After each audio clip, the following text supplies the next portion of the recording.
This is the story of Sarah Lawson, a school teacher who lived a simple life. 2 kids, a loving husband, a cozy home. One night, everything changed. It was a night like any other. The family had just finished dinner and the kids were tucked into bed.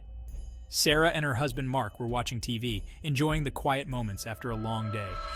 But as the clock struck midnight, Sarah felt an inexplicable chill run down her spine. Vivid dreams, apocalyptic visions invaded my sleep. Fire rained from the sky. Oceans swallowed cities. The earth screamed. I saw people running, screaming, trying to escape the inevitable doom. Buildings crumbled and the sky turned a menacing shade of red. The air was thick with smoke and despair. I could feel the heat of the flames, the coldness of the water, and the terror in the air. Sarah woke up, heart pounding. She dismissed it as a nightmare. But the dreams persisted, each one more terrifying than the last. Every night, the same scenes played out, each time more vivid, more real.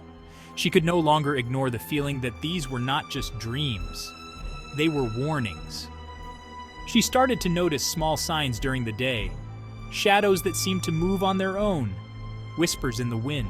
Fear wormed its way into my heart. This wasn't a nightmare. It was a premonition. I could feel it in my bones, a mother's intuition that something terrible was coming. I tried to talk to Mark about it, but he just brushed it off as stress. But I knew deep down that this was something more. I started to keep a journal of my dreams, hoping to find some pattern, some clue that could help me understand. My daughter, Emily, had never been one to have nightmares, but now she was waking up in the middle of the night, crying and scared. She described scenes that were eerily similar to my own dreams. It was as if she was seeing the same visions, feeling the same fear. "It's okay, sweetie. Mommy's here. Everything's going to be all right." I held her close, trying to reassure her, but inside I was terrified. How could I protect my children from something I didn't even understand?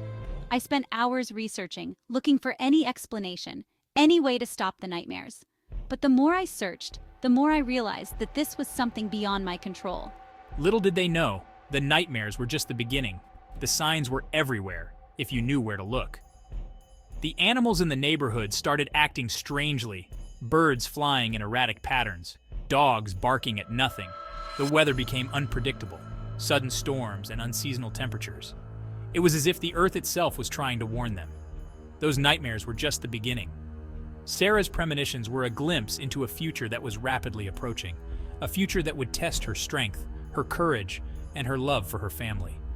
The real challenge was yet to come, and Sarah would have to face it head-on, armed with nothing but her instincts and her unwavering determination to protect her loved ones.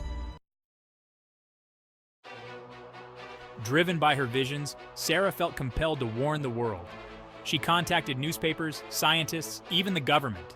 "Please, you have to listen. Something terrible is coming." Her claims were met with skepticism, ridicule, even anger. They called me a hysterical housewife. Dismissed and disheartened, I felt a profound loneliness. The world remained oblivious, sleepwalking towards its own destruction. Only her family believed. They saw the fear in her eyes, the urgency in her voice. They trusted her. Just as Sarah predicted, the disasters began. Earthquakes shattered cities. Volcanoes erupted, spewing ash and darkness. Tsunamis crashed upon coastlines, wiping away everything in their path. Panic gripped the world. The news, once dismissive, now screamed warnings. But it was too late. The earth was fighting back, cleansing itself of the plague of humanity. Amidst the chaos, Sarah's warnings echoed in the wind. Guided by intuition and a recurring image from her visions, Sarah convinced her family to flee. She had seen this moment countless times in her dreams, a vivid picture of escape that she couldn't ignore. The urgency in her heart was palpable, and she knew they had to act fast.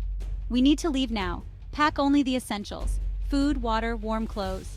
Don't forget the first aid kit and any important documents. We can't afford to waste any time." They packed their essentials and left their home behind. The journey was perilous. Roads were jammed with desperate people, the air thick with smoke and fear. Every mile felt like an eternity, the tension in the car growing with each passing moment. They could hear the distant sounds of chaos, the cries of those left behind, and the ominous rumble of approaching danger. "Sarah, are you sure about this? The mountains seem so far and the path is treacherous." "Yes, Michael, trust me, we have to keep moving. The mountains are our only hope. I've seen it in my visions. We can't turn back now." But Sarah pushed on, her love for her family fueling her every step. Finally, they reached the mountains, a place of refuge in her visions. The air was crisp and clean, a stark contrast to the suffocating smoke they had left behind. The towering peaks seemed to offer a silent promise of safety and peace. Mommy, are we safe now? Yes, sweetie, we're safe, for now. But we must stay vigilant. The journey isn't over yet. We have to find a place to settle and rebuild. The journey was far from over, but for the first time, they felt a glimmer of hope. The mountains stood as a beacon of resilience, a testament to their determination to survive. As they drove further into the wilderness, they began to plan their next steps, knowing that the road ahead would be challenging but hopeful. They were ready to face whatever came next, together as a family. The Earth's fiery baptism. As the world outside burned, Sarah and her family found shelter in a secluded cave. Days turned into weeks. The sky rained fire, the ground trembled, and the very air felt heavy with impending doom. One day the earth shook with such violence that I was thrown against the cave wall. I lay there, broken and bleeding, my vision fading.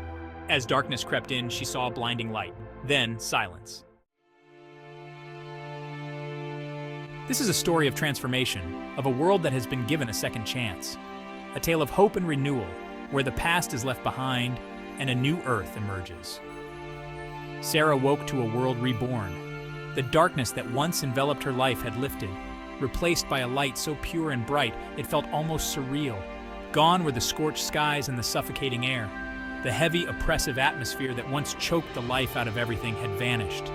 In their place was a vibrant blue sky, stretching endlessly above, a canvas of hope and promise. The air was clean and sweet, filled with the scent of blooming flowers and fresh earth. It was as if the world had taken a deep breath and exhaled all its worries.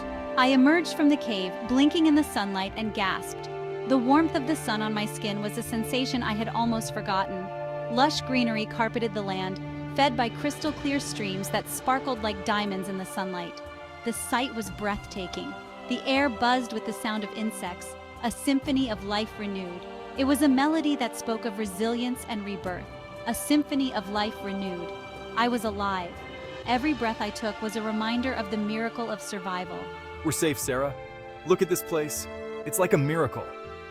The awe in their eyes mirrored my own feelings of wonder and gratitude.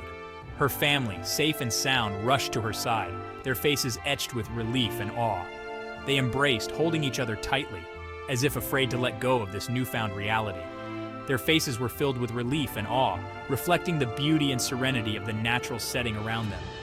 It was a moment of pure, unadulterated joy, a testament to the resilience of the human spirit and the power of hope. The new Earth. The cataclysm had reshaped the Earth and humanity along with it. Survivors, scattered and humbled, emerged from their shelters. They found themselves changed, stripped of their arrogance, their hearts filled with gratitude and a newfound respect for the planet.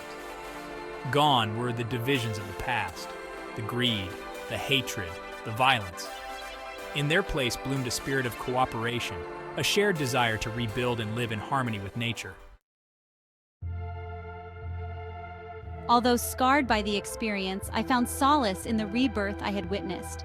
My visions, once a source of torment, now felt like a strange blessing, a painful prophecy that had ultimately led to humanity's salvation. I dedicated my life to sharing my story, reminding people of the fragility of their existence and the importance of unity and respect for the planet. The story of Sarah Lawson became a beacon of hope, a testament to the resilience of the human spirit and the transformative power of adversity. It served as a constant reminder that even in the darkest of times, even in the face of unimaginable destruction, the flame of hope can never be extinguished. For within each human heart lies the potential for change, the capacity for love, and the unwavering belief in a brighter tomorrow. Many dismissed Sarah's visions as madness. Others saw them as divine intervention, but perhaps they were simply the universe's way of whispering a warning, a desperate plea for its children to change their ways. The Earth's cataclysm, a painful reminder that we are but temporary custodians of this planet, entrusted with its care and preservation. A reminder that our actions have consequences, and that the choices we make today will determine the fate of generations to come. The new Earth was a utopia. There was a profound shift in the human psyche. We finally recognized that we are all connected, bound to each other and to the planet by an invisible web of life. This newfound unity, born out of shared suffering and the collective near-death experience, fostered an era of unprecedented peace and cooperation. The new Earth had been born, and with it the new human,